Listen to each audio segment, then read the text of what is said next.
Well, hello, everybody. My name's Mitchell, I'm Skaji. I'm Stevie. and we are here at Books, Beans, and Candles. Going to do a little thing we call Tea and Tarot. So the big thing when we're doing this, it used to always be in live and in person. So we'd actually have the tea, and we'd have lots of people in the room. But when COVID hit, things changed. So we sort of almost got into almost a podcast kind of deal. We've been doing things live and sometimes recorded. But tonight we're going to basically show you guys some different spreads that we like to do and talk about the cards. So that way you get a little educated and maybe give you some different ways to think and look at things. All right. So I'm going to go first. And we have a little board here. Scott is going to show you the board. Dun-dun. A little Vanna White action.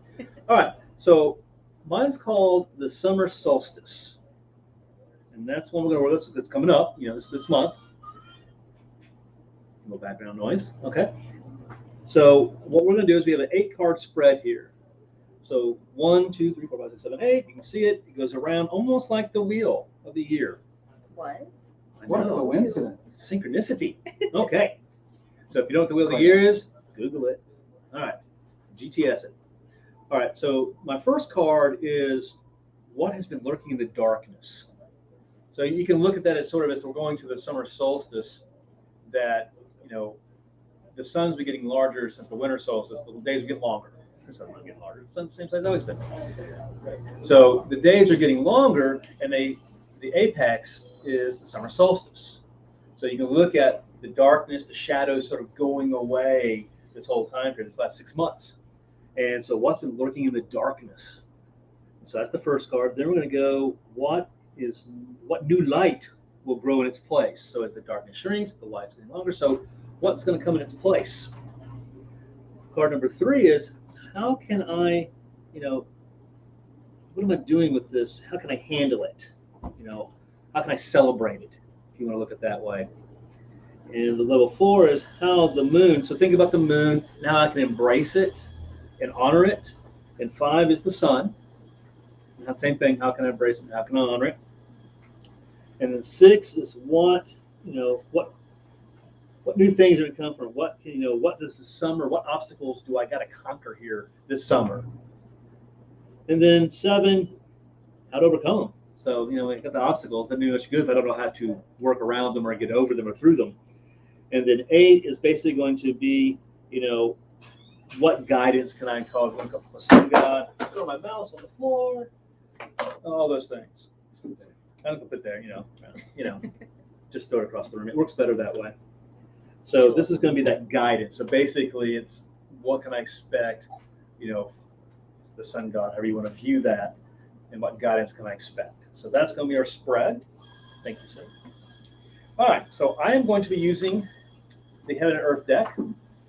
It's actually a really beautiful deck. I really like the artwork in it.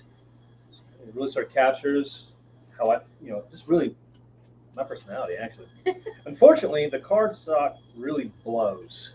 The only problem I have with this deck is it's such a great deck, but man, they should do a better job. So if they were to see this video, fix your cardstock. I would take a smaller book that comes with it and not in a big cardboard box if it meant that I could have better cardstock. Yeah, for real. Well, they got the new one. You had to buy the kit, and now they've got the smaller ones, which should be coming in. I'm hopeful, Cardstock. but realistically, they probably didn't change anything. They just put the big book in it. But I'm hoping that maybe, hey, Cardstock. we had enough complaints that we fixed this issue. I'm hoping. All right. So I'm just going to shuffle these guys real quick. As you see, these cards are not that old. This is my second deck in a year, and they look like they're around 10 years old. My Robin Wood deck, which is 10 years old, still looks brand new. And I've been, doing this quite a bit, a week. So I'm just going to muffle those up a little bit. And of course, in these readings that we're doing, they know what they are. I'm not reading for anyone. We're sort of just going through the process of showing the cards and the spread. I recommend if you have your own cards, join us. Throw your cards down and see what comes for you. All right. So we have card number 1, 2, 3, 4, 5, 6, 7, 8. Like a wheel. Shocker. All right. So the fun part is this: we all get to chime in. Yeah. Get that table up. We all get to chime in on it. So, what lies in the darkness? Happiness. We'll get rid of that. Your emotional relationships are the darkness Yes, plaguing yeah, your life. yeah, your happiness is the darkness in your life. You must be miserable. No, We got the 10 10 of cups. cups. Success. So 10 of cups, happy family, success, completions. So You what's could on the darkness? Go ahead. Well, you could look at that as not as actual happiness is what's in the darkness, but what's hidden in the darkness is perhaps your perception of it or your realization of it. Right? Or this is what's lurking in the darkness that I've not achieved yet. That could be there, but I cannot see it. It's kind of that you can't. It's nice shadows. You can almost feel it, but you can't really take a hold of it or really perceive what it is. It's just like, there's something there. So like, be happy with what you got. Yeah. All right. So our next one is, what shall come? What light replace it? Ooh. Apparently we're in the cups world, so we got the princess, which is like pages. So the cups, and I know we're all going to sort of a different take on that because we look at this a little bit different. The cool thing I like about it is, so in this case, definitely it's the opportunity. It's here's the message. Here's hey, maybe you have this. Maybe you need to change your perception. You have opportunity here to achieve what you're looking for. And you, this position is opportunities. This is what light will come from the darkness. Okay, so the realization thereof, and if we see this as the beginning of the court, the first step, the youngest, if we think of it in age group, something that can mature into the adolescent. I see the pages of like kind of more sometimes literal students, and so it's definitely if we have that kind of feeling of this is in the darkness, it's actually learning how to interact with it, how to kind of embrace what's going on there, and begin to either get good or to actually feel confident and comfortable working and interacting with it. And absolutely, if you take the 10, it's sort of that's in the darkness. How to start working that and bringing it from the darkness. Let this light shine on it and bring it into the light. Yeah. And definitely with them being sequential like that, it's just not real subtle. And then we have, how can I celebrate or honor it? Now we have a knight. Now, Pentacles. So if the cups is your feminine card, all right? It's your water, it's your intuition, it's going to be your feelings, emotions, relationships, right? Well, this is the other feminine card, and this is your Pentacles. This is your earth sign. So here comes your prosperity, whether it's dealing with money, love, health, to prosper, even mental, all that. So anything to prosper. And I look at it as my knights. The knights are action cards. They're challengers. They're, hey, now this guy's not moving a whole lot, so he's still in that stagnant mode. But he's definitely bringing that challenge, going, hey, how you can honor this? Meet the challenge. Rise up. Get this moving. Prosper in your love and your health. The thing that jumped into my mind with him in that position related to the others was savor it. Because the Knight of Pentacles is not the quickest of them. The earth element, the Pentacles element is slow. And so savor it. Take your time. Don't rush. And I'll show you real quick the cards, guys, if you can see them a little bit right there. That's the 10. And then you have the princess. And you probably can't really see the top of the card. Like that one has looks like a goose. I think it's a goose or a swan. Swan, and this one is a stag. So I do like that. I like that. Unfortunately, there we go. We'll open it down so the light doesn't reflect off it. And also with them being, again, sequential, because it's definitely that intangible aspect with the water. It's that you're kind of in your head and in your heart, and it's there, but we don't really put our hands on it. And then you're kind of moving into the position of, we have the pentacles, we have that like solid earth, the more tangible material side of things, and kind of beginning to put down those roots and work with it in the real, I guess. Yeah, and the stability of that. Yeah. So good footing. Exactly. All right, so the next one's going to be sequential again. Yes, let's see what it is. So this is going to be hold the moon. So think of that energy. The queen. And it's the hangman. Dun, dun, dun. All right, so funny that's actually 11. But it's reversed. All right, and I do read reverses. So if we have the hangman, this is often how we can honor it. That's a toughie because it is about when it's reverses. You don't want to become a martyr martyrdom in this. We don't want to, oh, woe is me as I'm Yeah. working through this.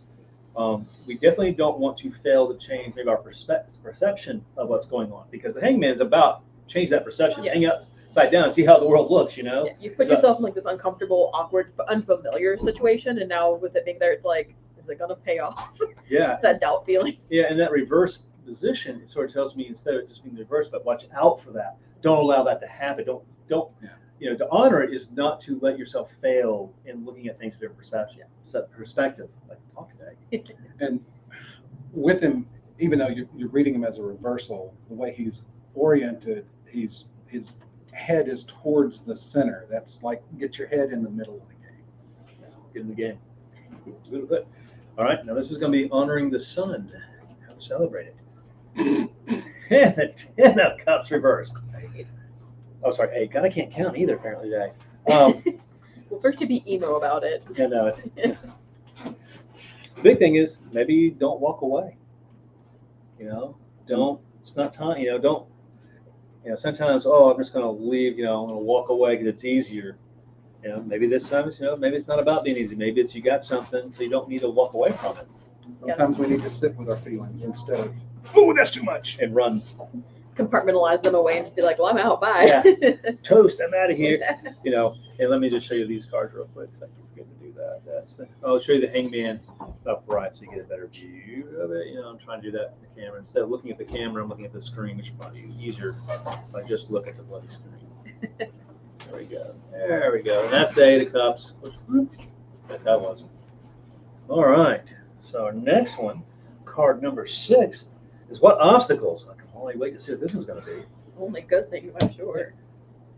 Work sucks. Yeah. I know. Yeah. Obstacle is, here I got to do this work. So here we have the lovely 7 of Pentacles. All right. So the obstacle is you're going to have to work. You're going to have to dig the ground. You're going to have to get it fertilized. You're going to have to prep. Mm-hmm. You're going to have to get that foundation. So you want the rewards. You want to reap what you sow, kind of thing, and fruits of your labor. Yeah. Well, that is it. Labor. You got to get in there and do it. You have the tools, you have the seeds, you kind of have like the stuff you need, but the actual application of those things is supremely daunting. Yeah, you're like, I don't know. Obstacles. Can I do it? Yeah, right. Wait, this actually requires effort?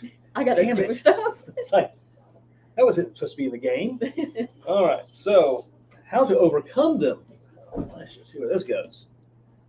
What, balance? Yeah, another pentacle. So here we have the 2 of Pentacles. Walking that tightrope, negotiating. And that what I find interesting in this illustration is she's almost dancing with the pentacles instead of like a traditional Rider-Waite where it looks like they're trying to juggle.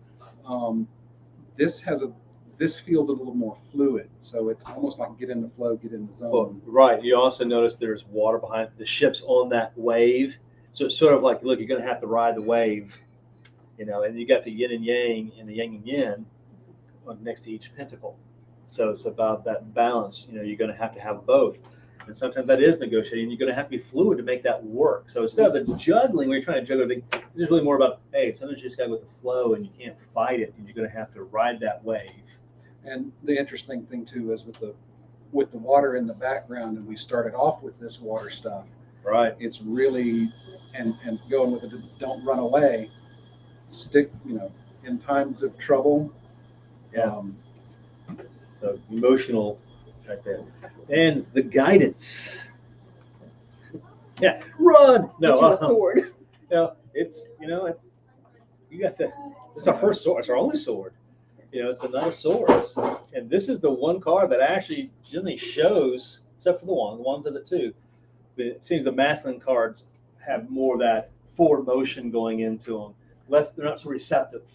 Are you reading him as reversed? So he's upright because I would look this way. So Gotcha. in this case, yeah, the knight would be upright, meet the challenge, and it means this is going to be the guidance is maybe you have to mentally look different at this.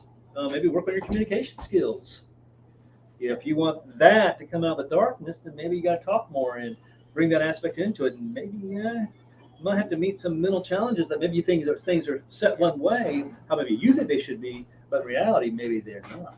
And They're that's adaptable. That's how I see the Knight of Swords, because I associate weirdly the knights with air, and that would be air of air in this case, and that's clarity. That's find a way to be clear, see things for how they are, not necessarily how you wish them to be. He always presents to me, especially in a reading that is toned like this, where he's kind of charging forward to cut away a lot of your hubris or a lot of the kind of previous bounds that you kind of put on yourself. It's not cute, it's not elegant like some of the other knights might be, comparatively anyway, but it gets the job done, and it really kind of clears the path for you to start doing or start communicating or start thinking whatever. Yeah, clear up those preconceived ideas. Yeah. He's challenging those things for you, or maybe cutting them down. Guidance is, that's what I need to do. Yeah. All right. So that is my spread. So that is the first one. We're doing a total of 3 tonight, and I'm going to snag those cards up and let Skaji here come jump in. And again, we're at Books, Beans, and Candles, and that's in Birmingham, Alabama, for those who are joining us from afar. So we're a metaphysical shop in the heart of the state, Birmingham, Alabama. All right, I'm using the Starman deck tonight. Should we break out a little David Bowie? Oh, I wish. Yeah, you don't want me singing David Bowie. This is a beautiful deck. It's not a super traditional one. It's not one that I've worked with a whole lot, but I love it. I'm going to give it a shot. My spread, can we see my spread? We can see my spread. You can see it. It looks good. This spread was actually developed with the help of my brilliant 14-year-old son. Your offspring? My offspring. He and I came up with this together. And it's really about, this is a spread that works if you know, I want to get to a certain place, or I want to achieve a certain goal. This helps you know, I'm starting here, I'm ending up there. Here's what I need to take. Here's some obstacles along the way. Here's some stuff to help me find the way. So it's got a lot of orienteering, map and compass, Boy Scouty go hiking kind of metaphors in it. So the first card, that's your starting place. We have 2, 3, and 4 are the things we take with us. And we've chosen arbitrarily a flashlight, something that helps us light the way. A first aid kit, just in case. Sustenance, we got to have snacks. 5 and 6 are a guide, and that could be a mentor or somebody that can help advise you, somebody that's been this way before, or it could even refer to spiritual guidance. And then the other is our compass. And the compass is the thing that kind of keeps us on track, kind of lets us know where we are relative to other things. That's the thing that we can keep in mind that helps us remember why we started out on this crazy journey in the first place. Then we move up to 7, 8, and 9. Those represent obstacles along the way. And just arbitrarily, we talked about what kind of stuff do you see on a map. Mountains and rivers, those are things that we have to navigate, we negotiate, we have to find our way over, through, around. And then there's the weather, that thing that's not on the map that shows up kind of out of nowhere, that unbidden kind of obstacle, the thing that surprises us. And of course, we have our destination. This spread, I think, will work best if we know what our destination is instead of just going, where am I going? So for purposes of doing this, my destination is published book. Learning a book? I accidentally wrote a book. Now I have to actually edit it and clean it up and do things. Trying to make more work for yourself. You've met me, right? Yeah, okay, fair enough. Tracy making work. Maybe one day I'll write a book. In all of your copious free time. Yeah. The life of owning a shop. It's not boding well so far. Only good things. Maybe you better hire somebody to edit it. Good thing I have a published author in the family. Is that 10? 1, 2, 3, 4, 5, 6, 7, 8, 9, 10. All right. So we start off with I'm here, and what I have now is the book I accidentally wrote. And it's the 8 of Cups reversed. The funny thing is when my son and I were talking about this and coming up with, say, for example, he just pulled out of his head the Eight of Cups as a starting place. So this is an Eight of Cups reversed, however, so as my starting place. And in this card here, there's, if you'll, his, like all of the thoughts and stuff are coming out of his head and they're all confused, and that happens to me a lot. But the Eight of Cups in this case may be hanging on to something that I feel is precious, and that's something that I was talking about is we can't, when it comes to editing something, we can't hang on to the words. We gotta let them be what they need to be and not what we want them to be. So that could be talking about in my starting place. The kind of thing to be is to kind of let up with the emotional attachment to the actual work. Things to take with. So I'm just kind of pick them at random here. We have the Prince of Cups reversed, and he is we're going to call him our sustenance. So that's the food, the drink, the snacks, the stuff that can kind of provide energy along the way. Well, with the Prince of Cups reversed, especially on this one, it has sort of a surfery, standing on a leaf kind of thing. And there's a weird reaching out to these skulls and stuff. It's a very surrealist art. But and it could be it. It's that reaching out, but as a reversed card, the thing that can sustain us with nothing. The thing that can sustain us, or me in this case, could be more staying with it, kind of hanging on to not necessarily the actuality of the project. Well, not only that, you think about, okay, the snacks and all that. So it may not be necessarily what may sustain you, may not be what you think, but it could be something else. You can't bring gummy worms on a hike. You need real food. Maybe something more substantial, or certainly from a different perspective or a different kind of place than you thought it would be originally. And with this emotional thing, and the way that I see the princes in this deck, the princes would be the knights. Yeah. And so that's that air aspect, bringing the air and the water kind of into conjunction. Maybe the thing that needs to sustain me would be balance. And go into first aid kit, just in case of emergency, we have justice. And in this one, this is a beautiful card. In it, our justice character is kind of holding a brain in one hand and a human heart in the other hand. And that really talks about, which brings the concept of balance into play. Sometimes when we're doing a project that we really care about, it becomes overwhelming emotionally, and that's when we bring our rational mind into play. Right. And sometimes the rational mind kind of forgets how to have fun with stuff. We bring our emotional self to it. Definitely got to bring that balance of heart and mind together. And our flashlight, we have the Chariot reversed. I see the Chariot most of the time as really indicating movement. But in this case, maybe it's not don't rush ahead, but maybe an idea of also strategy, plan well. Yeah, I was going to say is there's opposing forces, in this case having a hard time making those work together. So it may take a little more time, especially you may be using the prince over there to help establish and bring that harmony, especially the balance, because maybe our heart mind, we got to keep this balance because those opposing forces not wanting to work together and trying to make that happen. The Chariot sometimes has like this, oh, I can let go of these reins, and like fate or the powers that be will kind of carry me forward. It's like, or you could carry yourself forward if you can break from that, kind of do something different from destiny. You might want to keep your hands on the wheel. Yeah, right. That's why I don't like roller coasters. I love steering wheel. All right, so I'm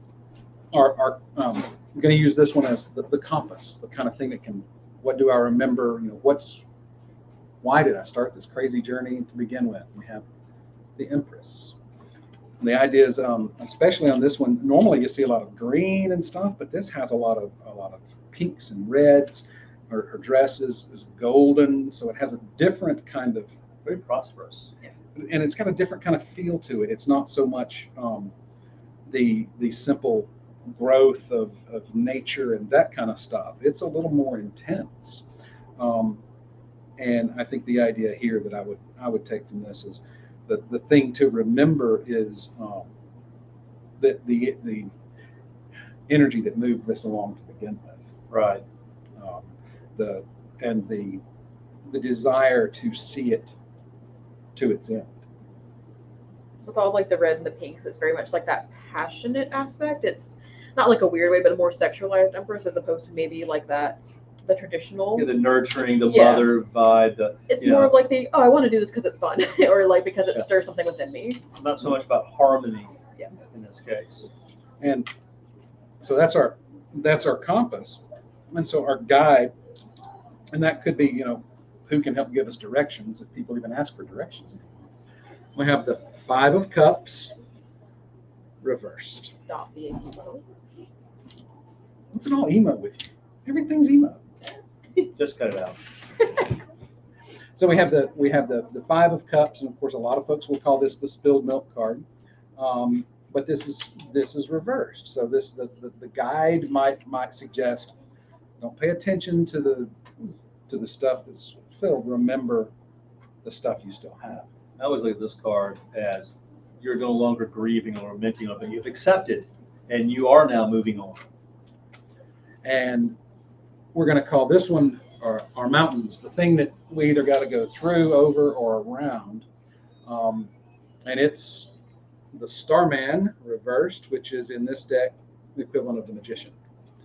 And as a reversed card, that could be, when I see the Magician reversed, a lot of times he shows up as being arrogant, overconfident, kind of a blackguard and a a-hole. Or the con artist, So don't do that. The obstacle will be sometimes we start to take ourselves a little too seriously. It's also one of those that you may think you can do something, but you really can't. So not that you realize your limitations, but you don't want to call me to fix your plumbing. Even though I say, I can fix your plumbing, I got this. Yeah, you might want to call someone else who knows what they're doing. Even if I believe I do know what I'm doing, I don't know what I'm doing. I've helped you fix plumbing. It was like a little So many times. white book of like a random deck that I read at one point, and upright he's kind of like the jack of all trades. He has all these tools, and he knows pretty much how to use them all right. But when reverse, it's just like you have stretched yourself too thin. You can't do everything. Maybe like prioritize and kind of refile what needs to go forth here. Jack of all trades and master of none. Yeah, definitely. And we have the 5 of Pentacles. We're going to call this our rivers. That's our water hazards. Another conflict. And in this one, it has some of the feel of a more traditional Rider-Waite-Smith card, but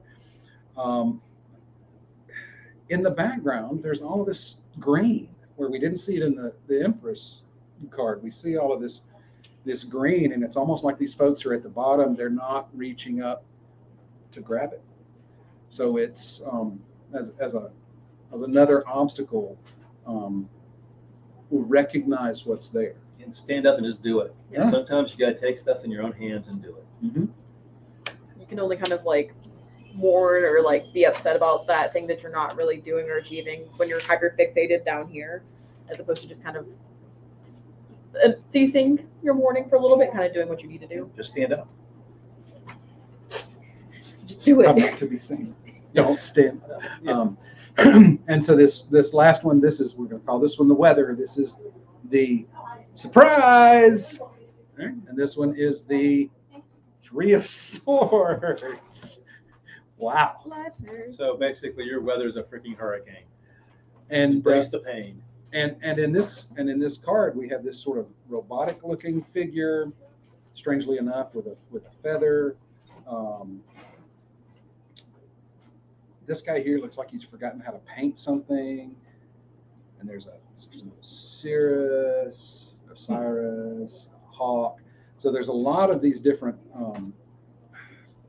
elements associated with things being judged. So with this 3 of Swords in this case, it could very well be the surprise thing is it could be the first 8 rejection letters. Yeah. Pain. And as a final, as my destination, the thing to keep in mind, as I get there, the alien is the alien is the hermit in this deck. Interesting. And it's actually got Bowie's face on it, and some DNA and some words and stuff. But as a reversed card, it's almost like he's coming out of this black doorway, or the monolith from 2001: A Space Odyssey, but or Space Oddity, as the case may be. Right. But in this case, it could be really talking about not, as a hermit association, not holding it back, not keeping it. So don't be afraid to reach it out. Yeah, don't let it out now.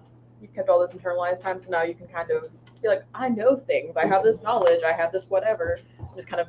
Yeah, especially the thing about publishing a book, it's no longer time to keep the book. Now it's time to get it published. So get moving, get it edited, get it forward movement. Let other people see what you got. Right.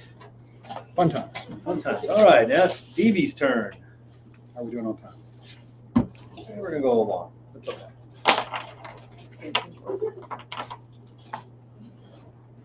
It's Gemini season, y'all. Oh, So this is a pretty. Wait, sad. No, Patty. No.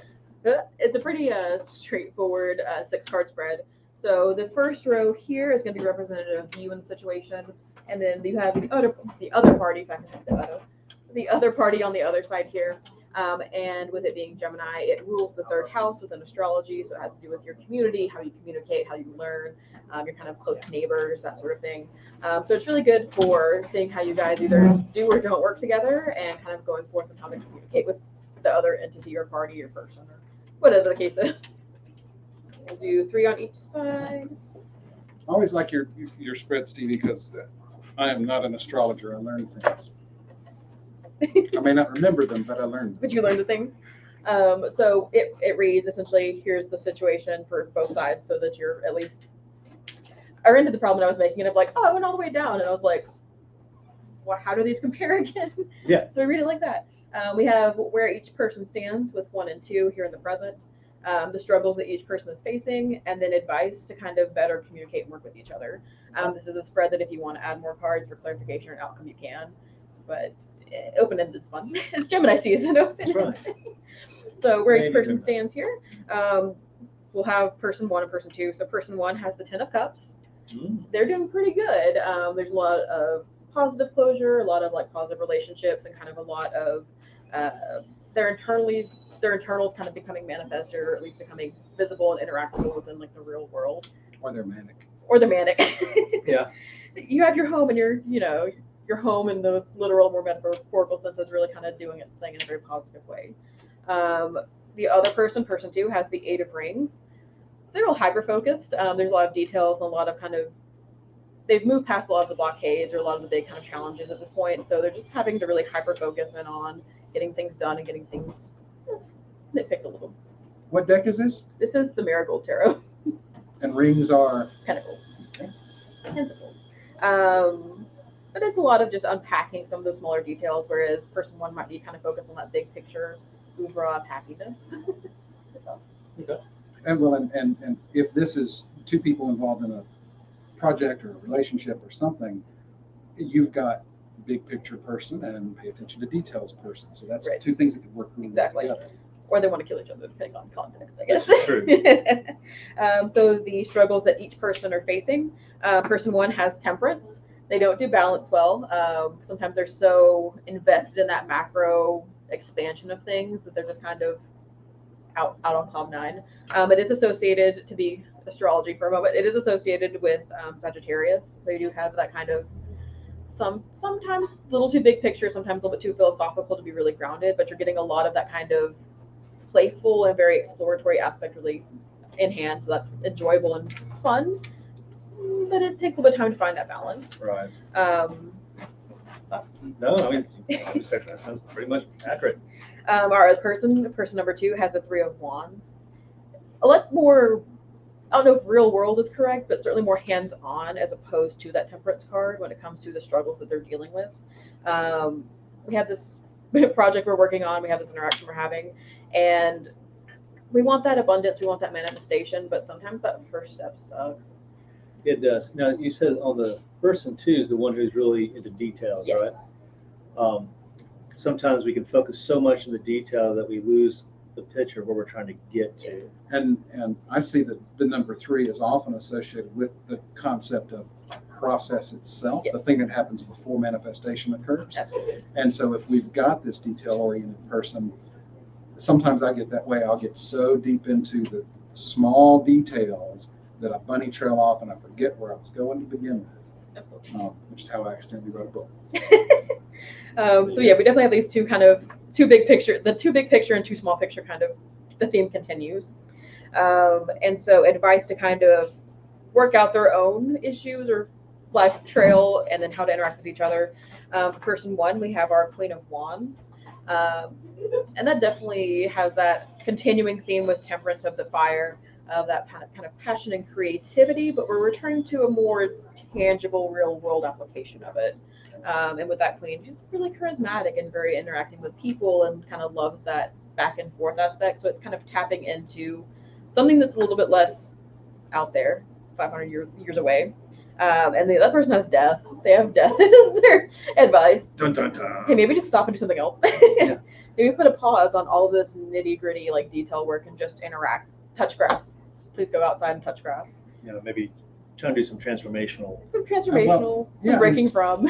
And sometimes folks, I'm guilty of this at times, gets the focusing on details is an effort, it's a coping mechanism for not dealing with change. Absolutely. And so that could be part of this process as well, is allowing the process of change to occur. Change can happen if I'm like still doing something, you're still working with this thing, you're still focusing on whatever. Nobody said I can pencils ignore down. Yeah. And it's an open-ended kind of ending of you can keep it there, or if you want a clarification of like an ending, you can add 3 more cards just for a quick conclusion. But otherwise, it's kind of that, like a Gemini, open-ended, so you can kind of work with and meld with and communicate with the other parties that you're working with. And I can see another aspect of this where you might put your clarifying cards in Absolutely, the middle yeah. of advice on bridging those gaps. Yes. It's a nice open-ended spread that has like your base and whatever. Well, cool. Yeah. All right. I want to thank everyone for joining us tonight. A couple for our local people. We do have a psychic fair coming up September 24. We will have multiple disciplines that we'll be doing. So not just tarot, but a lot of different ones. That event is already on our Facebook page, so you can go there and check it out. We also have Ellen Dugan coming in. She's going to teach a class on Friday night and do readings on that Saturday. What's the class? It's a surprise. Surprise 5. Well, actually, I'll announce it later when I make the event. And then, of course, that's really the main things coming up in the near future. But we do Magic City Pagans on the 4th Thursday of every month. And that's going to be a lecture on different types of magic, or different ways of doing things, or just, it could be alchemy, high magic, low magic, hedge witchery, anything like that, dealing with spirits, anything like that. So it depends. We plan ahead, but in this case, it's the 4th, and you can always check again on our Facebook page for that. And remember that Team Tarot is always on the first Friday of the month. I will say 4th of July is going to be, that's on a Monday. Yeah. So it will be good. And another thing too is every time we do this for the recording of the live or whatever, sometime during the weekend, I go through and reiterate the spreads, put them in a nice little graphic, and I post them on my Facebook page, and then I post them to their Facebook pages, so you can come back to the spreads yourself. All right. From Books, Beans, and Candles, I want to thank you guys very much for joining us, and you guys have a great and wonderful evening. Bye. Bye-bye.